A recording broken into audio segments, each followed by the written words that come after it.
রেখেছেন। এরপর আল্লাহ তাআলা আমাদেরকে একটা সচ্ছল গ্রাম দিয়েছেন, কথা ঠিক না ঠিক? এই যে দীর্ঘ 1.5 বছর ব্যাপী করোনা গেল, অভাব অনটনে গোটা দুনিয়াটা সয়লাভ ছিল। আলহামদুলিল্লাহ সুম্মা আলহামদুলিল্লাহ, আমাদের গ্রামের মানুষেরা তেমন একটা কোনো কিছুই বুঝতে পারে নাই, কথা ঠিক না ঠিক? এটাকে নিয়ামত নয়, এটিও নিয়ামত। আপনি দেখবেন গ্রামের পর গ্রাম আলেম নাই। আপনি আপনার গ্রামের দিকে একটু তাকিয়ে দেখেন, এখন মনে হয় 60-এর ঊর্ধ্বে এখন আলেম। আলহামদুলিল্লাহ। ভাইরা আমার, না জানি কিয়ামতের দিনে আল্লাহ যদি এই 60 জন আলেমকে কবুল করে নেন, কিয়ামত পর্যন্ত এমন 60 হতে হতে যদি লক্ষ লক্ষ আলেম আপনার আমার গ্রামে হয়ে যায়, আর কিয়ামতের দিনে আল্লাহ তাআলা এদেরকে সুপ্রিম পাওয়ার দিয়ে দেয়, আমার তো মনে হয় আমাদের গ্রামের একজন মানুষও জাহান্নামে যেতে পারবে না। আমিন। শুধু তাই নয়, এই বৃহৎ মুসলিম গ্রামের মধ্যে যতগুলি মাদ্রাসা রয়েছে আর যতগুলি তলাবুল ইলম এখানে হাঁটাহাঁটি করেন, হাদিসে পাকের মধ্যে এসেছে, কোন কবরস্থানের পাশ দিয়ে যদি একজন তলাবুল ইলম হেঁটে যায়, আল্লাহ রাব্বুল আলামিন তলাবুল ইলমের কদমের বদৌলতে ওই কবরস্থানের মুর্তাদদের কবরের আযাবকে 40 দিনের জন্য বন্ধ করে দেয়। তাহলে যে একাধিক মাদ্রাসা, এটাও কি নিয়ামত নয়? আমরা কোন নবীর উম্মত? সকলে আওয়াজ করে বলেন, বিশ্ব নবীর উম্মত। শুধু বিশ্ব নবী নন, বিশ্ব নেতার উম্মত, কথা ঠিক না ঠিক? এই যে সিরাতুন নবী মাহফিল করলাম রবিউল আউয়ালের মধ্যে অনেকগুলি, এটার মধ্যে আমার মূল আলোচনা এটাই ছিল, আমাদের নবী শুধুমাত্র নবী নন, আমাদের নবী হলো বিশ্ব নেতা, কথা ঠিক না ঠিক? আজ পর্যন্ত যে নেতার নেতৃত্বের মতো এত নিপুণ নেতৃত্ব পৃথিবীর কোনো মানুষ দেয় নাই। যে নেতার নেতৃত্বকাল সম্পর্কে আল্লাহর হাবিব নিজেই ঘোষণা দিয়েছেন, খায়রুল কুরুনি ইয়ালুনাহুম সুম্মাল্লাযীনা ইয়ালুনাহুম সুম্মাল্লাযীনা ইয়ালুনাহুম। আল্লাহর নবী বলেন, আমি এমন একজন নেতা, আমার নেতৃত্বের কালে মানুষেরা যতটা শান্তি এবং সুখ পেয়েছে, এমন উত্তম নেতৃত্ব আগে কোনোদিন যায় নাই, কিয়ামত পর্যন্ত এমন নেতৃত্ব আসবে না। আমার নেতৃত্বের জামানায় আমার প্রজাগুলিকে আমি এমন সাথে তৈরি করেছিলাম, যারা ছিল মানবতার মুক্তির দূত, সুবহানাল্লাহ, যারা ছিল ইনসাফগার, তাদের মধ্যে লেশমাত্র কোনো ত্রুটি ছিল না, সুবহানাল্লাহ। ভাইরা আমার, একটা ঘটনার দ্বারাই আপনি বুঝতে পারবেন। আল্লাহ নবী সাল্লাল্লাহু আলাইহি ওয়াসাল্লামের একজন সাহাবী একটা জমি বিক্রি করেছে অপর সাহাবী ভাইয়ের কাছে। সাহাবী ভাই জমিটি ক্রয় করার পর চাষাবাদ করার জন্য তিনি যখন জমিতে গিয়েছেন, চাষাবাদ করতে করতে করতে করতে অনেক বড় একটা স্বর্ণের টুকরা সে জমিনের মধ্যে পেয়ে যায়। স্বর্ণের টুকরাটি পাওয়ার পর চাষাবাদ বন্ধ রেখে স্বর্ণের টুকরা নিয়ে আগের মালিকের বাড়িতে চলে যায়। বাড়িওয়ালাকে ডেকে দেয়, ভাই রে, কোথায় তুমি বেরিয়ে আসো, তোমার হকটা তোমার কাছে একটু বুঝে দিয়ে যায়। এবার যখন আগের জমির মালিক যখন বের হয়েছে, স্বর্ণের টুকরাটা তার হাতে তুলে দিতে চায়, নাও নাও নাও, তোমার স্বর্ণের টুকরা নাও। সাহাবী বলে, কোথায় পাইলে স্বর্ণের টুকরা? আমার তো এত বড় স্বর্ণের টুকরা নাই। আল্লাহর নবী সাহাবী বলে, তোমার কাছ থেকে আমি যে জমি খরিদ করেছিলাম, ওই জমির চাষাবাদ করতে যে আমি এই স্বর্ণের টুকরাটি পেয়েছি। আমি তোমার কাছ থেকে জমি ক্রয় করেছি, স্বর্ণের টুকরা ক্রয় করি নাই। সুতরাং এই স্বর্ণের টুকরা আমার না, তুমি আগের জমির মালিক ছিলে, সুতরাং স্বর্ণের টুকরাটা তোমার। আল্লাহর নবীর সাহাবী এবার বলে, আমি জমি তোমার কাছে বিক্রি করে দিয়েছি, সুতরাং ওই জমিনের মধ্যে যা কিছু পাওয়া যাবে সব কিছুর মালিক তুমি, আমি এই স্বর্ণের টুকরা নিতে পারবো না। আল্লাহু আকবার। কোন নেতার প্রজার অবস্থা দেখেন, দুজনের কেউ স্বর্ণের টুকরা নিতে রাজি নয়। বিশ্ব নবীর কাছে চলে গেলে স্বর্ণের টুকরাটা বুঝানোর পরও সাহাবীরা নেয় নাই। বাইতুল মালে এতিমদের জন্য, সাধারণ গরিব প্রজাদের জন্য আল্লাহর হাবিব ওইটাকে নিয়ে নিলেন। আল্লাহু আকবার। তাহলে কেমন প্রজা? আজকের দিনে আছে নেতারও যে ধারা, প্রজাদেরও সেই ধারা। এই জন্য ভাইয়েরা আমার, বিশ্ব নবী শুধুমাত্র বিশ্ব নবী নন, তিনি বিশ্ব নেতা। আমাদের কথা ঠিক না ঠিক? ভাইয়েরা আমার, আমরা বিশ্ব নবী পেয়েছি, এটা কি নিয়ামত নয়? আমাদের কাছে আল্লাহ তাআলা যে কোরআনটি বিশ্ব নবীর মারফতে পৌঁছে দিয়েছেন, এই কোরআনে কারীম আসমানিক যতটা গ্রন্থ আল্লাহ তাআলা পাঠিয়েছেন, সব থেকে শ্রেষ্ঠ গ্রন্থটির নাম কি? জোরে আওয়াজ করে বলে আল কোরআন। এই বিশ্ব জাতির জন্য, বিশ্ববাসীর হেদায়েতের জন্য আল্লাহ তাআলা যে কোরআনটি পাঠিয়েছেন, এইটা কি শ্রেষ্ঠ কিতাব হিসাবে এটা কি নিয়ামত নয়? এটাও নিয়ামত, এটাও। এজন্য আমাদেরকে এই নিয়ামতের শুকরিয়া আদায় করতে হবে। মুসলিম গ্রাম পেলাম, আমার বাপ দাদা সব মুসলমান, আমিও মুসলমান, কোরআন পেলাম, বিশ্ব নবীকে নবী হিসাবে পেলাম, এগুলি সব নিয়ামত। আল্লাহ তাআলা বলেন, আমার বান্দা হে, যদি এই নিয়ামতগুলির শুকরিয়া ঠিকমতো আদায় করতে পারো, আমি আল্লাহ কথা দিলাম তোমাদের নিয়ামতগুলিকে বাড়িয়ে দিব।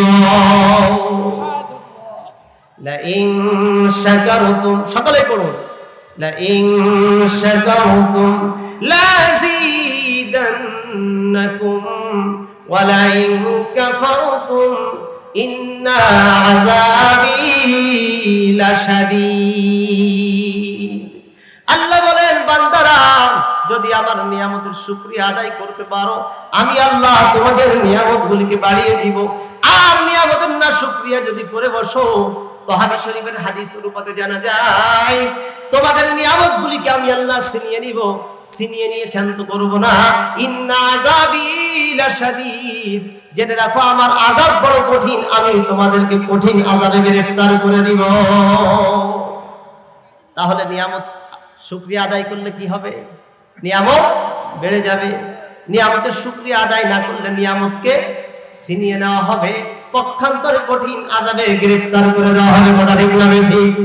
এই জন্য আমার ভাইরা, আল্লাহ তাআলা আমাদেরকে যত প্রকার নিয়ামত দিয়েছেন, প্রত্যেকটি নিয়ামতের পুঙ্খানুপুঙ্খানু শুকরিয়া আদায় করতে হবে। রাজি তো ইনশাআল্লাহ? ভাইরা আমার, এই জন্য আমাদেরকে কোনটা নিয়ামত, কোনটা গায়রে নিয়ামত, এটা বুঝতে হবে। আল্লাহ তাআলা যে আমাদেরকে আপাদমস্তক দিয়েছেন, এই শরীরের মধ্যে যা কিছু যে সব নিয়ামত। কথা ঠিক না ঠিক? চোখ দুইটা কত বড় নিয়ামত। যার চোখ নাই সে জানে চোখ দুইটা কত বড় নিয়ামত। যার কান নাই সে জানে কান কত বড় নিয়ামত। যে জবান দিয়ে কথা বলতে পারে না, তবে সে জানে এটা কত বড় নিয়ামত। কথা ঠিক না ঠিক? এজন্য এই প্রত্যেকটি অঙ্গ প্রত্যঙ্গের শুকরিয়া আদায় করতে হবে।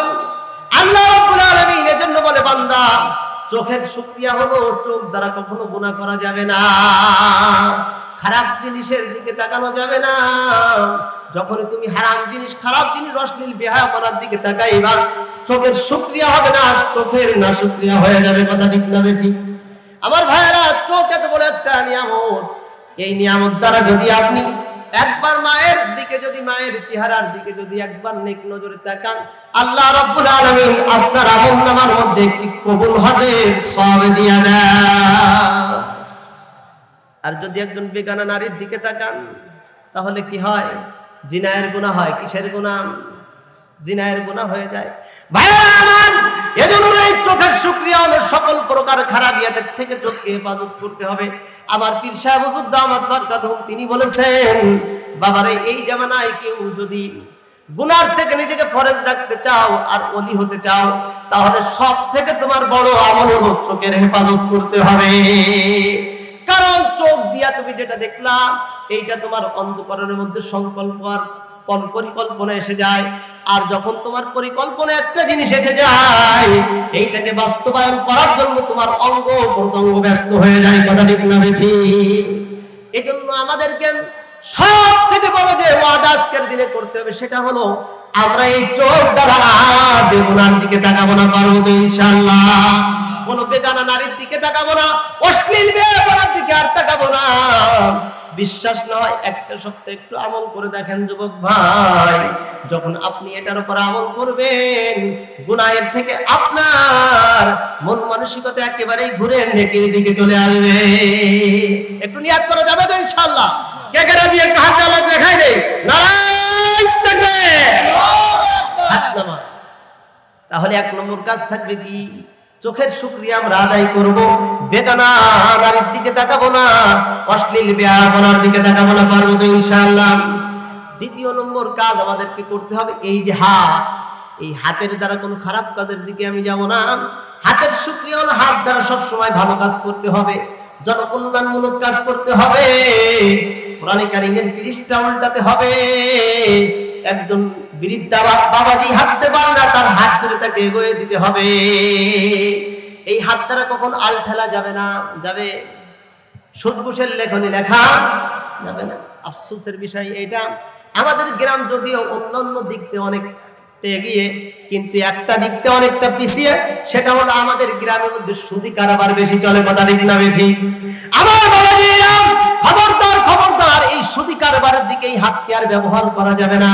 কিয়ামতের দিনে আল্লাহ তাআলা যখন এই জবানের উপরে তালা লাগিয়ে দিবে, আল-ইয়াওমা নাখতিমু আলা আফওয়াহিহিম ওয়া তুকাল্লিমুনা আইদিহিম ওয়া তাশহাদু আরজুলুহুম বিমা কানু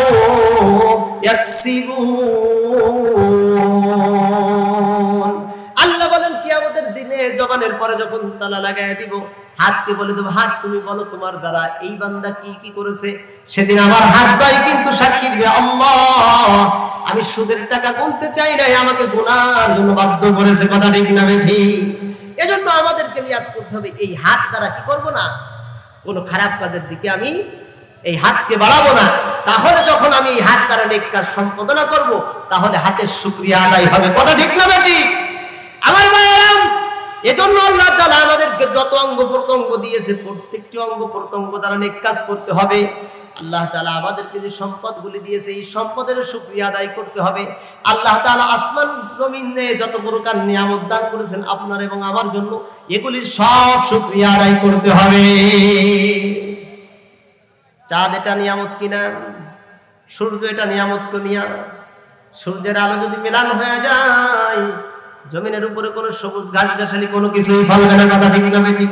আপনি বলতে পারেন জমিনের উপরে না ফলে না ফলুক, পানির মধ্যে মাছ হলে তো আমাদের গ্রামে সমস্যা নাই, মাছ হবে। সূর্যের আলো না থাকলে, যেখানে ছায়া বেশি থাকে সেখানে মাছ ভালো হয় না, রৌদ্রের প্রয়োজন হয়। কথা ঠিক না ঠিক? এই জন্য সূর্য এটাও কার নিয়ামত? আল্লাহ তাআলার নিয়ামত। এই নিয়ামতের শুকরিয়া আদায় করতে হবে। টাইম, সময় এটা কি নিয়ামত কিনা? এটাও নিয়ামত, এটা সাধারণ নিয়ামত নয় বাবাজি। এই টাইম বা সময়, হায়াত, এটা আল্লাহ তাআলার অনেক বড় নিয়ামত। কথা ঠিক না ঠিক? যার সময় নাই, হায়াত নাই, সে প্রধানমন্ত্রিত্ব করতে পারে না। যেমন এরশাদ সাহেব এখন আর প্রধানমন্ত্রিত্ব করতে পারে না, কারণ কি? তার কি নাই? হায়াত নাই। বর্তমান প্রধানমন্ত্রী উনি যদি বেঁচে না থাকেন, উনি প্রধানমন্ত্রিত্ব করতে পারবেন? আমি বয়ান করতেছি, হুজুরগিরি করতেছি, আমার হায়াত না থাকলে আমি পারবো না। আপনি বাহিনীর লোক ধরে নিন, আমাদের রবিউল ভাই কিছুদিন আগে ইন্তেকাল করেছেন। এই রবিউল ভাই সেনাবাহিনীর সদস্য ছিলেন, উনি কি এখন বাহিনীতে আর কাজ করতে পারবেন? পারবেন না। ওই গাজী সাহেব ইন্তেকাল করেছেন, তিনি কি আর কোনো কিছু করতে পারবেন? ব্যাংকের মালিক তিনি, আর ব্যাংকের বিল্ডিং এর মালিক এখন আর তিনি আছেন কি নাই? আমার মাদ্রাসার এলাকায় ছোট্ট একটা বাচ্চা, 4 বছরের থেকে একটু বেশি বয়স, ছাদের থেকে পড়ে মারা গিয়েছে। ও কি ওর আব্বুকে আর আব্বু বলে একটা ডাক দিতে পারবে? ওর মাকে কি আর মা বলে একটা ডাক দিতে পারবে? রাত 11টার সময় তার জানাজা হয়েছে। ওর মা শুধু একটাই চিৎকার দিয়েছে, বাবা একবার একটু মা বলে যা। ওর মা একবার নয়, দুবার নয়, লাখো নয়, কোটিবার যদি চিৎকার করে বলে, আমার প্রাণের টুকরা রে, আমার কলিজার টুকরা রে, একবার আমাকে একটু মা বলে যা। বলুন তো এই সন্তান আর মা বলতে পারবে কিনা? আর একবার মা বলতে পারবে? আমাদের যাদের মা নাই, যাদের বাবা নাই, আজকের ওয়াজ থেকে মায়ের ফজিলত, বাবার ফজিলত শুনে যে বাড়িতে যদি চিৎকার করে বলতে থাকি মা, বলুন তো আপনার মা জননী একবার সাড়া দিবে কিনা? আব্বা আব্বা বলে যদি সারাটা রাত্র চিৎকার করতে থাকেন, সারাটা রাত্র নয় বাবাজি, আজকের থেকে নিয়ে আপনার হায়াত আল্লাহ যতদিন দিয়েছে দিয়েছেন ততদিন বাপ বাপ বলে চিৎকার করেন, তাহলে বলেন তো আপনাকে একবার বাবা বলে ডাক দিবে কিনা? কলিজার টুকরা সন্তানদের নাই, যেমন আমাদের এলাকার কয়েকজন কলিজার টুকরা সন্তান আমার সঙ্গে চলতো ফিরত। হাফেজ উত্তর পাড়ায়, পশ্চিম পাড়াতে তার বাড়ি। হাফেজ সাহেব নোয়াপাড়াতে ইন্তেকাল করে মারা গিয়েছে। হাফেজ মাসনুন মারা গিয়েছে। আমার ছোট ভাই কাতারে ইমামতি করতো, সে মারা গিয়েছে। বলুন তো আমাদের বাবেরা ওর হাফেজ সিদ্দিকুর রহমান যদি ডাক দেয়, মাসনুন আয় বাবা আয়, ওই মাসনুন কিন্তু একবারের জন্য ডাকে সাড়া দিবে না। কথা ঠিক না বেটি? আমাদের এই আইজুল মাদ্রাসার সাবেক সভাপতি মাওলানা আব্দুস সরফ সাহেব গাজী সাহেব, ওনাকে যদি আমরা একবার ডাক দিই, হুজুর আসেন এই মহিলা মাদ্রাসার মাহফিলের স্টেজে একটু তাশরিফ নিয়ে যান, কিয়ামত পর্যন্ত ডাকতে থাকলে উনি আসতে পারবেন না। ভাইরা আমার, বাবাজিরা আমার, এজন্য হায়াত এটা আল্লাহ তাআলার অনেক বড় নিয়ামত। এই হায়াতটা নিয়ামত যে আল্লাহ তাআলা দিয়েছেন, এটারও শুকরিয়া আদায় করা লাগবে কিনা? আল্লাহ তাআলা বলেন, বান্দা হে, এই হায়াতের শুকরিয়া তুমি কেমন করে আদায় করবে? দেখো না বান্দা, 24 ঘন্টা সময়ের মধ্যে আমি আল্লাহ 5 ওয়াক্ত নামাজের বন্দোবস্ত করে দিয়েছি। এই 5 ওয়াক্ত নামাজ যদি তুমি ঠিক মতো আদায় করে নিতে পারো, 24 ঘন্টা সময়ের হক আদায় হয়ে যাবে। আকিমিস সালাতা তারাফাইন নাহারি ওয়া যুলফান মিনাল লাইল, ইন্না আকিমিস সালাতা তারাফাইন নাহারি ওয়া যুলফান মিনাল লাইল, ইন্নাল হাসানাতি ইযহিবনাস সাইয়্যাত যালিকা যিকরা লিয-যাকিরিন। 24 ঘন্টার সকালে তুমি নামাজ আদায় করো, দুপুরে আবার মালিকের পায়ে সিজদা দাও। মালিক হে, ফজরের নামাজ পড়ে কর্মে গিয়েছিলাম, গুনাহ হয়ে গেছে। আমি ব্যবসা প্রতিষ্ঠানে থেকে গুনাহ করে ফেলেছি, আমি কৃষি কাজ করতে যেয়ে গুনাহ করে ফেলেছি, আমি ঘেরে যেয়ে গুনাহ করে ফেলেছি। আল্লাহ, আবার তোমার কুদরত কদমে আমি সিজদা দিতে এসেছি। আল্লাহ, ফজর থেকে নিয়ে জোহর পর্যন্ত যত গুনাহ হয়েছে তুমি মাফ করে দাও। আল্লাহ মাফ করে দিবে কিনা? আল্লাহ বলে, বান্দা তুমি তো আমাকে ডাকতে জানো নাই, 5 কেজি চাউলের জন্য সকালবেলায় যে কাউন্সিলের সামনে সিরিয়াল দাও, সন্ধ্যা পর্যন্ত 4টা পর্যন্ত থেকে 5 কেজি চাউল আনো। কয় কেজি? 5 কেজি চাউলের জন্য সকাল থেকে নিয়ে ওই বিকাল পর্যন্ত সিরিয়াল দাও। কিন্তু ওই 5 কেজি চাউল যেটা তোমাকে চেয়ারম্যান দিল, ওইটার বাজেটও তো দিয়েছিলাম কে? আমি আল্লাহ। ও মাজনবী, বেপরদা হইয়া কত গুতাগুতি সিরিয়াল দিতে যে কত ধাক্কা ধাক্কি করিয়া 5 কেজি চাউল আল্লাহরে মান, 5 কেজি চাউল আল্লাহরে বিরুদ্ধ বাবাজি।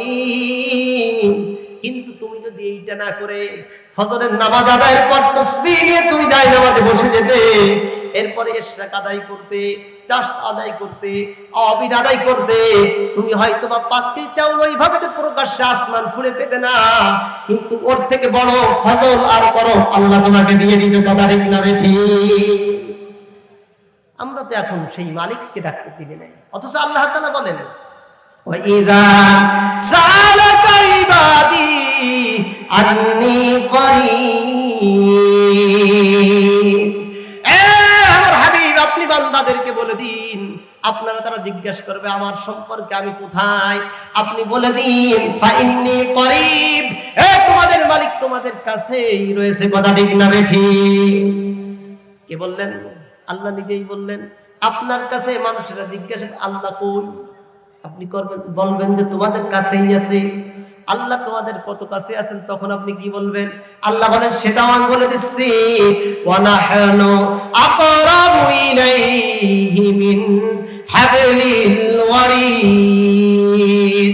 আপনি মানুষদেরকে বলে দিন তোমাদের প্রভু, তোমাদের মালিক তোমাদের শাহরাগের থেকেও নিকটে রয়েছে। আল্লাহু আকবার। আল্লাহ কত দূরে? তাহলে আমাদের একেবারে কাছে। উজিবু দাওয়াতাদ দাঈ ইযা দাআন ফালইস্তাজিবু লি। আমার হাবিব, আপনি তাদেরকে বলে দিন তোমরা যখন তোমাদের মালিককে ডাক দাও সঙ্গে সঙ্গে মালিক তোমাদের ডাকে সাড়া দিয়ে দেয়। যখনই তোমরা মালিকের কাছে কোনো দোয়া করো সঙ্গে সঙ্গে দোয়া মালিকের দরবারে কবুল আর মঞ্জুর হয়ে যায়। আল্লাহু আকবার। তাহলে দোয়া কবুল করার জন্য কে বসে আছেন? এখন আপনার কি প্রয়োজন বলেন আমাকে, কি প্রয়োজন? আপনার দরকার টাকার দরকার, কাকে বলতে হবে? সম্পদের দরকার, কাকে বলতে হবে? সন্তানের দরকার, কাকে বলতে হবে? ক্ষমতার দরকার, কাকে বলতে হবে? আল্লাহ তাবারক ওয়া তাআলাকে আপনি একটু বলে দেখেন না। আল্লাহ বলেন আমি বান্দার সকল চাওয়া পূরণ করে দেই। আল্লাহর একজন পয়গম্বর ছিলেন, নাম ছিল তার সুলাইমান। কি বলেন? সুলাইমান আলাইহিস সালাম। ইনি শুধু পয়গম্বর নন, ইনি গোটা বিশ্বের গোটা পৃথিবীর বাদশা ছিলেন। আল্লাহু আকবার। 4 জন ব্যক্তি দুনিয়াতে ছিল যারা গোটা দুনিয়ার বাদশাহিত্ব করেছেন। কতজন? 4 জন। তার মধ্যে একজন ছিলেন বাদশা সুলাইমান। এই বাদশা সুলাইমান তিনি আল্লাহকে বললেন, আল্লাহ তোমার কাছে আমি একটা পার্সোনাল দোয়া করতে চাই, তুমি কবুল করবে কিনা? আল্লাহ বললেন, হ্যাঁ সুলাইমান করো, আমি কবুল করব। তখন তিনি বললেন, রব্বি, সকলে বলুন, রব্বি হাবলি মুলকান লা ইয়ানবাগি লিআহাদিন মিন বাদি। রব্বি হাবলি মুলকান লা ইয়ানবাগি লিআহাদিন মিন বাদি। আল্লাহ তুমি আমাকে এমন একটা রাজত্ব দাও যে রাজত্বটা আমার পরে তুমি আর কাউকে দিবে না। আল্লাহ বললেন কবুল করলাম। আল্লাহু আকবার বললেন না? আল্লাহ রাব্বুল আলামিন এই দোয়ার বদৌলতে বাদশা সুলাইমানকে এমন এক রাজত্ব দিয়েছিলেন যে রাজত্ব আজ পর্যন্ত পৃথিবীর কাউকে আল্লাহ দেন নাই। কি রাজত্ব দিয়েছিলেন? আমাদের জাতীয় সংসদ ওই ঢাকার থেকে কি নড়ে কখনো খুলনায় আসছে? খুলনার থেকে কখনো চট্টগ্রাম গেছে? যায় নাই, ওইখানেই আছে। আর আল্লাহ রাব্বুল আলামিন সুলাইমান পয়গম্বরকে এমন একটা সংসদ দিয়েছিলেন যে সংসদটা বাতাসে বাতাসে উড়ে বেড়াতো। আল্লাহু আকবার। সুলাইমান পয়গম্বর যখন বাতাসকে অর্ডার করতেন, আমার সংসদটা এখন অমুক জায়গায় চলে যাক, সঙ্গে সঙ্গে বাতাসে উড়ায় নিয়ে সংসদটা ওইখানে পৌঁছে দিত। আল্লাহ রাব্বুল আলামিন বলে, আমার সুলাইমানের সংসদটা কতটা পথ যেতে পারতো তোমরা কি জানো? আল্লাহ নিজেই বলে দিলেন, গুদুহা শাহরু ওয়ারাউহা শাহর।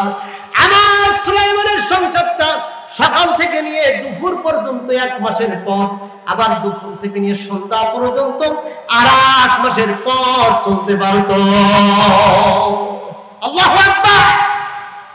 পেয়েছে এমন সংসদ আর কেউ পায় না।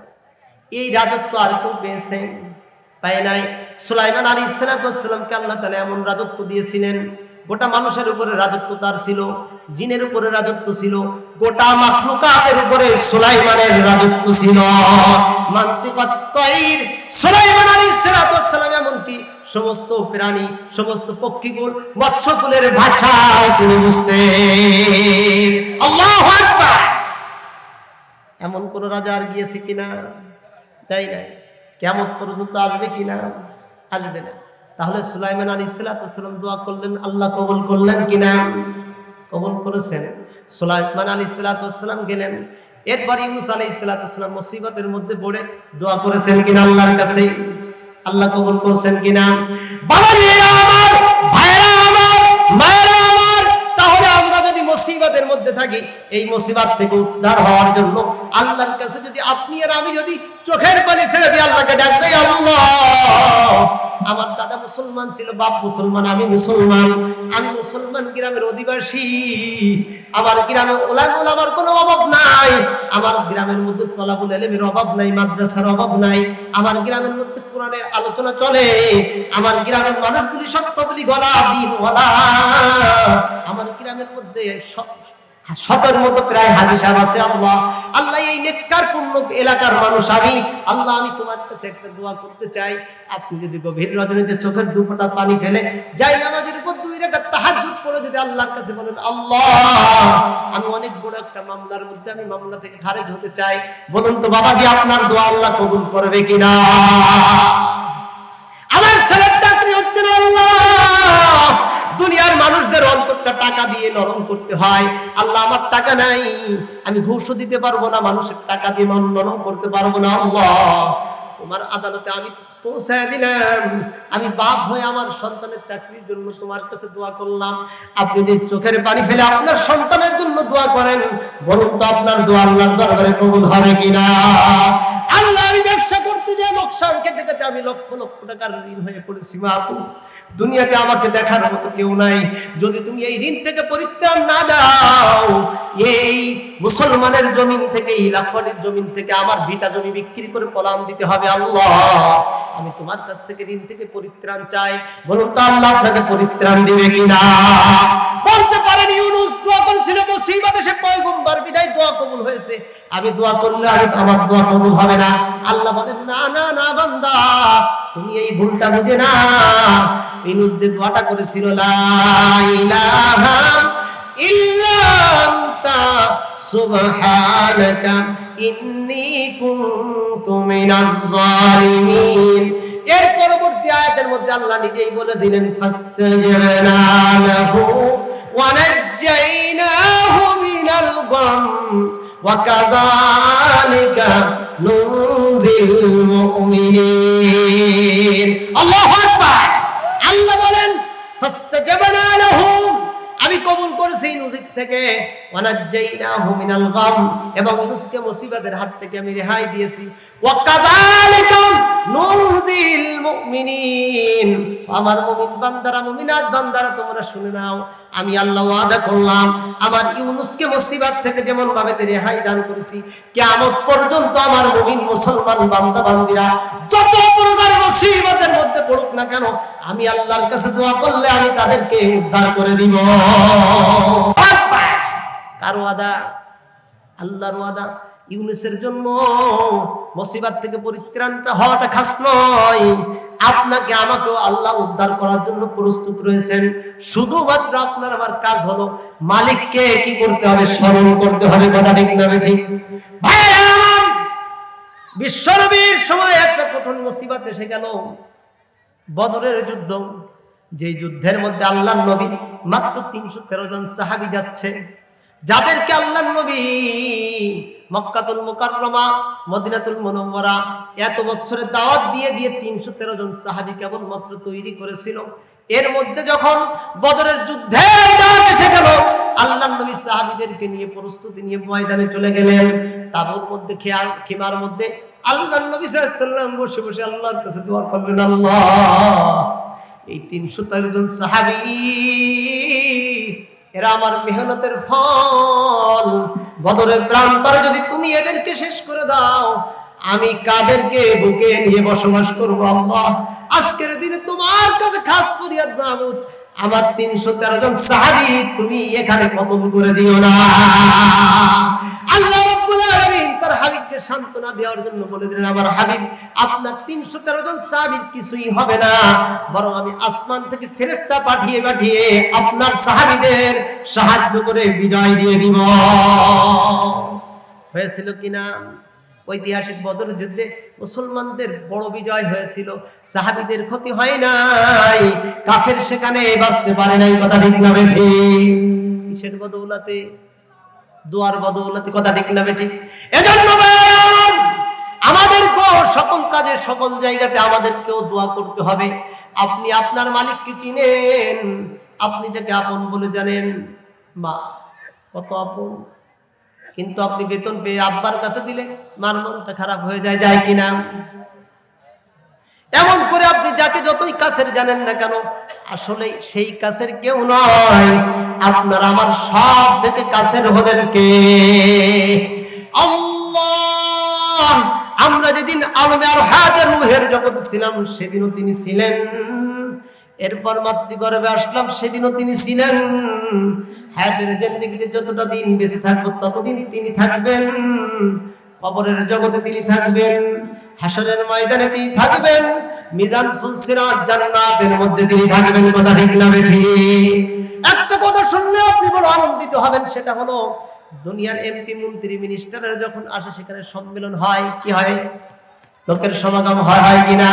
আল্লাহ বলেন আবার জান্নাতি বান্দাদেরকে নিয়ে আমি বেহেশতের মধ্যেও সম্মেলন করব। আল্লাহু আকবার। আল্লাহ বলেন প্রতি শুক্রবার জুমার দিনে আমার বেহেশতি বান্দাগুলি সম্মেলন হবে, যেই সম্মেলনের প্রধান অতিথি হবে আল্লাহ নিজে। আল্লাহু আকবার। সেই সম্মেলনে আমরা সকলে থাকতে রাজি? কে কে রাজি? আল্লাহকে হাত দেখাই দেয়। আল্লাহ আমাদেরকে কবুল করে নাও, আমাদের গ্রামবাসীদের সকলকে কবুল করে নাও। সকল বলে আমিন। ভাইরা আমার, এজন্য আপনাকে আমাকে আল্লাহর শুকরগুজার বান্দা হতে হবে। কি বুঝার? আল্লাহ বলেন লা ইন শাকারতুম লাযীদান্নাকুম ওয়া লা ইন কাফারতুম ইন্না আযাবি লাশাদীদ। শুকরগুজার বান্দা হতে পারলে নিয়ামতকে বাড়িয়ে দিব। তাফসীরের কিতাবে নিয়ামত বাড়ার দুই অর্থ এসেছে। কত অর্থ? দুই অর্থ। নিয়ামত বাড়ার অর্থ হলো ফি নাফসিহি, মূল ওই জিনিসটা বেড়ে যাবে, অথবা ওই জিনিসটা বাড়বে না, তবে ওই জিনিসটা স্থায়ী হয়ে যাবে। আল্লাহু আকবার। যেমন ভাবে আপনার ভিটা জমি, আপনার পরদাদা বসবাস করেছে, দাদা বসবাস করেছেন, আব্বাজি বসবাস করে, আপনি বসবাস করেন, আপনার সন্তানাদি বসবাস করলো, নাতিপোতা বসবাস করলো, অর্থাৎ এই ভিটা জমিটা আপনার জন্য স্থায়ী হয়ে গেল। আল্লাহ বলেন এটাই হলো নিয়ামতের বৃদ্ধি। আল্লাহু আকবার। কিন্তু দেখা যায় কেবলমাত্র জমি কিনলাম, মুসিবতে পড়ে পরের বছর বিক্রি, এটা কি নিয়ামতের বৃদ্ধি হলো? নিয়ামতের মধ্যে বরকত হলো? আল্লাহ বলে বান্দা তুই শুকরিয়া আদায় কর, ওই ভিটা জমির উপরে কোরআনের কারিমের তেলাওয়াত কর, ওই ভিটা জমির উপরে কোরআন কারিম তেলাওয়াত কর, সিজদা দে, এই শুকরিয়া আদায় কর। আল্লাহ তুমি বাড়িটা দিয়েছো, তোমার শুকরিয়া আদায় করলাম। আল্লাহ বলেন এটা তোর জন্য স্থায়ী হয়ে যাবে। আর নিয়ামতের বৃদ্ধি আর একটা অর্থ, আল্লাহ আপনাকে একটা জমি দিয়েছে, একটা বাড়ি দিয়েছে, আল্লাহ বলেন আগামী বছর আবার আরেকটা বাড়ি দিব, একটা ঘের আছে, আগামী বছর আরেকটা ঘের পাবি, আবার আরেকটা ঘের পাবি। এমন করে আপনি আপনার এলাকার মধ্যে তাকিয়ে দেখেন, কিছুই ছিল না, এখন প্রায় 100 বিঘা জমির মালিক আছে কিনা? অনেক কিছুই ছিল, গাড়ি বাড়ি ব্যবসা ইন্ডাস্ট্রিজ অনেক কিছু ছিল, শত শত বিঘা ছিল, বড় দিঘি ছিল, আজ কোনো কিছু তার দখলে নাই। কথা ঠিক না ঠিক? তাহলে নিয়ামতের বৃদ্ধির অর্থ হলো আল্লাহ বলেন ওই নিয়ামতটা বেড়ে যাবে, অথবা নিয়ামতটা স্থায়ী হবে। এই জন্য বান্দা তোমার নিয়ামত যদি স্থায়ী করতে চাও, শুকরিয়া আদায় করতে হবে আল্লাহর। এইভাবে তো শুকরগুজার বান্দা যদি আপনি আমি হতে পারি, আল্লাহ বলেন নিয়ামতকে বাড়ায় দিব, এবং এই নিয়ামত যদি সৎ পথে ব্যয় করে যেতে পারো, সঠিকভাবে যদি ব্যবহার করতে পারো, এই নিয়ামতকে শুকরিয়া আদায় করার কারণে কিয়ামতের দিন শুকরগুজার বান্দাদের সঙ্গে মিলিত হইয়া জান্নাতের মুখে চলে যাবা। আল্লাহু আকবার। এই জন্য ভাইয়েরা আমার, আমাদেরকে সবসময় শুকরগুজার মনোভাব নিয়ে চলতে পারবো তো ইনশাআল্লাহ। দেখুন আল্লাহ নবী সাল্লাল্লাহু আলাইহি ওয়াসাল্লাম একদিন বসে আছেন সাহাবীদেরকে নিয়ে, সাহাবীদেরকে বলতেছেন আমার সাহাবীরা তোমাদেরকে একটা ঘটনা শোনায়। সাহাবীরা বলেন ইয়া রাসূলুল্লাহ শোনান, আমরা শুনবো। তখন সাহাবা ইকরাম বসে আছেন, নবী সাল্লাল্লাহু আলাইহি ওয়াসাল্লাম বলতেছেন দেখো বনি ইসরাইলের 3 জন ব্যক্তি ছিল। কয়জন? 3 জন। একটা ব্যক্তি ছিল টাক, আরেকটা ব্যক্তি ছিল অন্ধ, আরেকটি ব্যক্তি ছিল কুষ্ঠ রোগওয়ালা। আল্লাহ তাআলা এই 3 জন ব্যক্তিকে পরীক্ষা করার জন্য একজন ফেরেশতাকে মানুষের বেশ দিয়ে পাঠিয়ে দিলেন। মানুষ বেশে ফেরেশতা টাকের কাছে এসে উপস্থিত। ভাই আপনার মনে কি চায়? বলে অনেক ব্যথা, তো সব থেকে বড় ব্যথা হলো এই মাথা নিয়ে, টাক নিয়ে। কি নিয়ে? টাকে চুল নাই, স্ত্রী ভালোবাসে না, যার কাছে যায় সকলে আমাকে খেপায় টাক টাক বলে। এক টাক নিয়ে আন্দোলন তো আমাদের দেশে চলতেছে, কথা ঠিক না ঠিক? আল্লাহ হেফাজত করুক, সকলে বলে আমিন। এ সকল বড় মুসিবত। মুসলমানের সন্তান হয়ে সে নিজেই বলে যে জাতীয় সংসদে বিসমিল্লাহ থাকবে না। নাউজুবিল্লাহ, আওয়াজ করে বলে এই জমিনে বিসমিল্লাহ থাকবে না। বিসমিল্লাহ কোথায় থাকবে? কি বলেন? এই জমিনে বিসমিল্লাহ আছে, বিসমিল্লাহ থাকবে। কথা ঠিক না ঠিক? যারা আজ দেশ দেশ বলে আন্দোলন করতেছো, দেশ তোমাদের নয়, দেশ হলো মুসলমানের। কথা ঠিক না ঠিক? দেশ হলো মুমিনের। কথা ঠিক না ঠিক? শাহজালাল, শাহপরান, শাহ মাকদুম, খান জাহান আলীর দেশ। কথা ঠিক না ঠিক? আমরা যদি বলি দেশ আমাদের বড় হুজুরের দেশ, কথা ঠিক না ঠিক? আজ তোমরা যে এত বড় গর্ব করো, তোমাদের দেশে বিশ্ব ইজতেমা আনছে কে? বড় হুজুর রহমতুল্লাহি আলাইহি। গোটা বিশ্বের মানুষ এদেশে পদার্চনা করে, এদেশে আসা শুরু করছে বিশ্ব ইজতেমাকে কেন্দ্র করে, কথা ঠিক না ঠিক? এজন্য তাকের কাছে মানুষ বেড়ে ফেরেশতা এসেছে, বলে তোমার মনে ব্যথা কি? বলে যে আমার মনে সব থেকে বড় ব্যথা হলো মাথায় চুল নাই। মানুষ বেশি, ফেরেশতা বলল যদি মাথায় চুল উঠে যায় খুশি তো? বলে হ্যাঁ খুশি। আর কি চাইবে? বলে আমার উটের নির্বড় শখ, আমার যদি একটা উট থাকতো তাহলে ভালো হতো। মানুষ বেড়ে ফেরেশতা বলল উটের ব্যবস্থা হবে, তাহলে কি খুশি? বলে হ্যাঁ। এবার মাথায় হাত বুলিয়ে দিলে তাকে চুল গজায় গেল, উটনির বন্দোবস্ত করে দিয়ে একটা গাভীর উট তাকে দিয়ে দিল। মানুষ বেশি ফেরেশতা দিয়ে চলে গেল। এবার কুষ্ঠরোগীর কাছে চলে গেল। কুষ্ঠরোগী বলে তোমার কি মনের দুঃখ? সে বলে আমার মনের দুঃখ হলো কুষ্ঠ রোগের কারণে 4 দোকানে গেলে সবাই 4 দোকান ছেড়ে দেয়, কেউ 4 দোকানে থাকে না। সবাই বলে কুষ্ঠ রোগ, এখানে কেউ থাকিস না, সরে যা। করোনা হয়েছে, কে হয়েছে? করোনার মালিক কে? আওয়াজ করে সবাই বলেন করোনার মালিক কে? রিপোর্ট যতটুকু পাইছেন এই পর্যন্ত আলেম মরছে কয়জন? তলেব মরছে কয়জন? মাদ্রাসার ছেলেরা একজন গায়ের পরে ঘুমায়, এক হাত মাত্র সিট থাকে। ওই আজও পর্যন্ত এমন রকম আসে নাই অমুক হেফজখানার তলবে মারা গিয়েছে। এগুলির মালিক কে? কুষ্ঠরোগী বললাম রোগ সেরে গেলে বলো এটা নিয়ে আমার বড় বেদনা। বললো রোগ সেরে যাবে, হাত বুলিয়ে দিল, রোগ সেরে গেল। আর কি চাও? বলে একটা গাভী চাই। গরু আমার খুব প্রিয়, আমার নিজেরও খুব প্রিয়। যাই হোক, গাভী চাই, একটা গাভী দিল তাকে, চলে গেল। এবার চলে গেল ওই অন্ধ ব্যক্তির কাছে, কি চাও? বলে আমি দেখো জন্ম অন্ধ, আমি যে মায়ের উদরে জন্মগ্রহণ করেছি, আমার এই নজর দ্বারা আগে পর্যন্ত মায়ের চেহারাটা দেখতে পারি নাই। আমি আব্বাকে আব্বা বলে ডাকবে, আব্বার চেহারাটা দেখি নাই। কত রকমারি ফল ফলাদি আল্লাহর নিয়ামত খায়, আজ পর্যন্ত কোনো একটা নিয়ামত আমি দেখতে পারি নাই। জমিনের কথা শুনছি, মাটির কথা শুনছি, আজও মাটি কেমন দেখতে পারি নাই। আমার চোখটা যদি ভালো হয়ে যেত, আমি মালিকের বড় শুকরগুজার হয়ে যেতাম। আল্লাহু আকবার। আর কি চাও? আর কি চাইবো? বকরি, ছাগল, এটা আমার অনেক প্রিয়, যদি একটা ছাগল হতো ভালো হতো। আচ্ছা তোমাকে একটা গাভীর ছাগল দিয়ে গেলাম, তুমি এইটা নিয়ে সংসার করতে থাকো। ভাইরা আমার, আল্লাহ বলেন এই ফেরেশতাকে আবার ডাক দে, ফেরেশতা রে, যাদের কাছে আমার নিয়ামতগুলি পৌঁছে দিলি, যা তো দেখতো ওরা নিয়ামতের শুকরিয়া আদায় করে কিনা। এবার ফেরেশতা মানুষ বেশে আবার তার কাছে উপস্থিত। ও টাক ভাই, তুমি টাক ভাই বললে কেন? আপনি তো টাক ছিলেন এক সময়। আমি টাক ছিলাম তোমাকে কে বলছে? দেখবেন অনেক ধনী মানুষ, তার পিছনের কথা মুরব্বীরা যখন একটু তুলে ধরে, ও আব্দুর রহমান। আব্দুর রহমান বললেন কেন? সাহেব বলতে পারেন না? আব্দুর রহমান সাহেব বলতে হবে, তাকে কি বলতে হবে? তোমাকে সাহেব বলতে, তুমি তো কদিন তোমার মা কিছুদিন আগে ভিক্ষা করে তোমার লেখাপড়া শিখাইছে, সাহেব হয়েছে তো কি হয়েছে? আমি তো তোমার গ্রামের কাকা, গ্রামের মুরব্বী, মনে নেই আমার? চেনো না তুমি? হ্যাঁ, ওনাকে সরে যেতে বলো এখান থেকে। সাহেব হয়ে গেছেন। কি হয়ে গেছেন? সাহেব। ভাই আমার, টাক বললো কেন? আমার মাথার টাক কোন? উনি বলেন কেন টাক তো ছিল, তোমার তো টাক আকস্মিক ভাবে সেরে গিয়েছে। একজন মানুষ তোমার মাথায় হাত তুলে দিয়েছিল, মনে নাই? আচ্ছা যাক, তুমি টাক না, তুমি ভালো লোক। আমি আসছি অনেক দূর থেকে, আমার যাওয়ার মতো কোনো বাহন আমার কাছে নাই। আমাকে তুমি যদি একটা উট দিতা, শুনেছি তোমার অনেক উট, আমি দেখতেছি তোমার গোয়ালের মধ্যে অনেক উট, একটা উট যদি আমাকে দিতা, আমি পথিক মানুষ, মুসাফির মানুষ, তোমার জন্য দোয়া করতাম, এইটার উপর সওয়ার হয়ে আমি বাড়িতে চলে যেতাম। এবার বেচারা বলে না না, তুমি ওই যত ইতিহাস বলো না কেন, আমার পিছনের জিন্দেগির কথা বলো না কেন, এই সব কথাবার্তা শুনে আমার মন একটু নরম হয় নাই। আমি টাকছিলাম কিনা এটাও তোমার দেখা দরকার নাই, আমার কম থাকুক বেশি থাকুক এটাও দেখার দরকার নাই। আমি তোমাকে কোনো কিছুই করতে পারবো না, কোনো কিছুই দিতে পারবো না। কি হলো বাবারা আমার?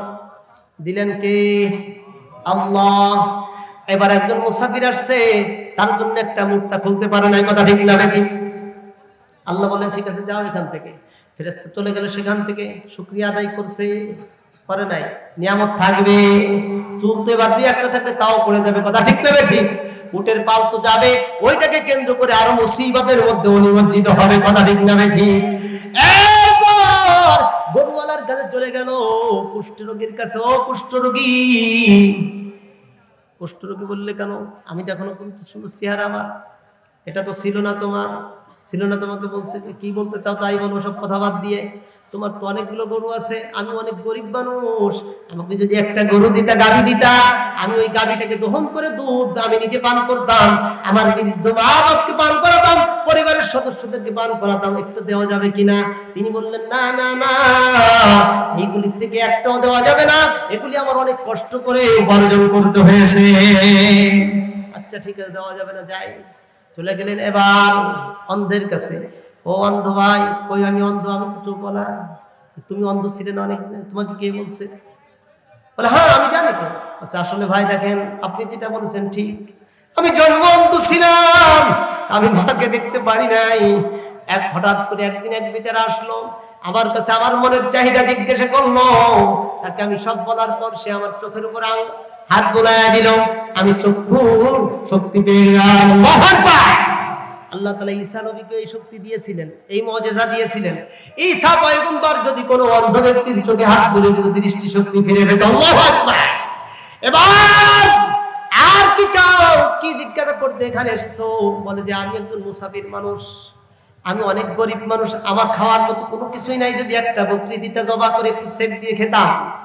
একটা কেন, তোমার যতটি লাগে তুমি নাও, আমার কিস্সাটাও একটু শুনে যাও। আমি অন্ধ ছিলাম, কিছুই ছিল না, আমার কাছে সহায় সম্বল কোনো কিছু ছিল না, আমাকে কে জানো আমার চক্ষুটায় হাত বুলে দিলে ভালো হয়ে গেল, আবার একটা বকরি দিল। এই মাঠের মধ্যে যত শত শত বকরি দেখতে পাও, এসব আবার মালিকের কৃপার দয়া আর ওই ব্যক্তির দান। সুতরাং এগুলি সব মালিক আমাকে দিয়েছে, আমি দৃষ্টি শক্তি পেয়েছি, এটাও আমাকে মালিক দিয়েছে। সুতরাং শুকরিয়া দান, আমার জিন্দেগিটা তো আমি মালিকের কাছে সেজদা দিয়ে কাটাবোই। সাথে সাথে এই বকরিগুলো যদি তুমি নিয়ে উপকৃত হতে চাও, তাও হতে পারো। আল্লাহু আকবার। আল্লাহ বলেন, ও মানুষের ফেরেশতা, দেখলে তো কে আবার শুকরিয়া আদায় করে আর কি করে না। যারা দুজন শুকরিয়া আদায় করে না, ওদের নিয়ামত কোনো কিছু ওদের কাছে স্থায়ী হবে না। সাথে সাথে যে আমার নিয়ামত আদায় করেছে, শুকরিয়া আদায় করেছে, ওর নিয়ামতের মধ্যে আমি আল্লাহ তাআলা আরো প্রবৃদ্ধি দান করে দিব। আল্লাহু আকবার। এজন্য ভাইরা আমার, আল্লাহ তাআলা আমাকে যতটুকু নিয়ামত দিয়েছে, এটার উপর শুকরগুজার হতে হবে। পারবো তো ইনশাআল্লাহ? আজকের সবথেকে বড় নসিহত দুইটা তাহলে গেল। একটা হলো চোখের হেফাজত করব, আর একটা আল্লাহ যে নিয়ামত দিয়েছেন, নিয়ামতের শুকরিয়া আদায় করব। পারবো তো ইনশাআল্লাহ? সন্তানের শুকরিয়া আদায় করব, কিভাবে করব? সন্তানকে ভালো কথা শিক্ষা দিব, ভালো কাজ শিক্ষা দিব, ইলম কালাম শিক্ষা দিব। পারবো তো? আমার সন্তান আছে কয়েকটা, সর্বপ্রথম তাদেরকে কোরআন শিক্ষা দিব। পারবো না ইনশাআল্লাহ? বলবো কোথায় কোরআন শিক্ষা দেব? এই মাদ্রাসার আমাদের গ্রামে অভাব নাই, মাদ্রাসায় পাঠায় দিবেন। বেশি পড়াতে না পারেন, কমপক্ষে কিছুদিন মাদ্রাসায় পড়ান, কোরআন শিক্ষা দেওয়ার পর এরপর অন্য লাইনে দেন।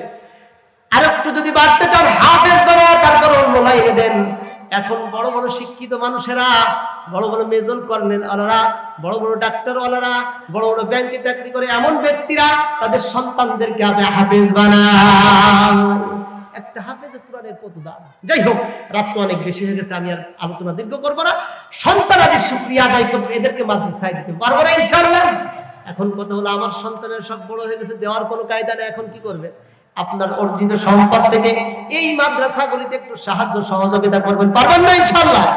আপনার মেয়েকে পদ্মানিশী বানান, ওই মেয়ের গর্ভে যে আসবে তারাও পদ্মানিশী হবে, তারাও দিনদার হবে। পারবেন ইনশাআল্লাহ? এই মহিলা মাদ্রাসায় মেয়েদেরকে দিবেন, পত্নী দিবেন, নাতনি দিবেন। পারবেন না ইনশাআল্লাহ? আল্লাহ রাব্বুল আলামিন এইভাবে সন্তানাদের শুকরিয়া আমাদেরকে আদায় করার তৌফিক দান করেন। সকলে বলি আমিন।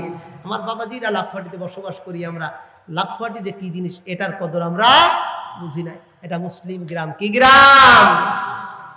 হিন্দুদের অত্যাচার গোটা দেশব্যাপী এখন চলতেছে। আল্লাহ তাআলা আপনাদেরকে এক বিশেষ সিকিউরিটির মধ্যে রেখেছেন। আল্লাহু আকবার। এটা আল্লাহ তাআলার দান। এজন্য আমাদেরকে এই শুকরিয়া বিশেষভাবে অন্তরস্থল থেকে আদায় করতে হবে। এই গ্রামের মধ্যে যেন দিনই ফেজা কায়েম থাকে, বদদিনী যেন কোনো কায়দায় না ঢুকতে পারে, এদিকে আমাদের খেয়াল রাখতে হবে। পারবো না ইনশাআল্লাহ? দিন দিন বদদিনী ঢুকতেছে, যাত্রা ইত্যাদি হ্যান ত্যান, এগুলির থেকে গ্রামকে পুত পবিত্র রাখতে পারবো তো ইনশাআল্লাহ? এই গ্রাম আমাদের মুরব্বীদের আমানত, আমাদের কাছে বড় হুজুরের আমানত, মেজো হাজি, ছোট হাজি সাহেব ইনাদের আমানত, গ্রাম তবলিগ ওয়ালাদের মুরব্বীদের আমানত, ইনাদের বদৌলতে আজ আপনার গ্রামে আলেম যে সমস্ত আলেম ওলামা চলে যাচ্ছেন ইনাদের আমানত, এই জন্য এই গ্রামে যেন কোনো বদদুইনি না ঢোকে, এদিকে আমরা খেয়াল রাখবো। পারবো না ইনশাল্লাহ? যতগুলি মাদ্রাসা আছে, মসজিদের গ্রাম এটা, আল্লাহু আকবার, এই মসজিদগুলির দিকে খেয়াল রাখবো। কোথাও যেন কোনো মুসলমানের, কোনো মুমিনের ক্ষতি না হয়, সেদিকে খেয়াল রাখবো। দল মত নির্বিশেষে গ্রামবাসী সব সময় এক ও নিষ্ঠার সঙ্গে থাকবো, এক কালিমার ছায়াতলে থাকবো। পারবো তো ইনশাআল্লাহ? আল্লাহ রাব্বুল আলামিন আমাদের সকলকে এক হয়ে এই মুসলিম গ্রামের ঐতিহ্যকে ঠিক রেখে বাকি জিন্দেগি চলবার তৌফিক দান করেন। সকলে বলি আমিন।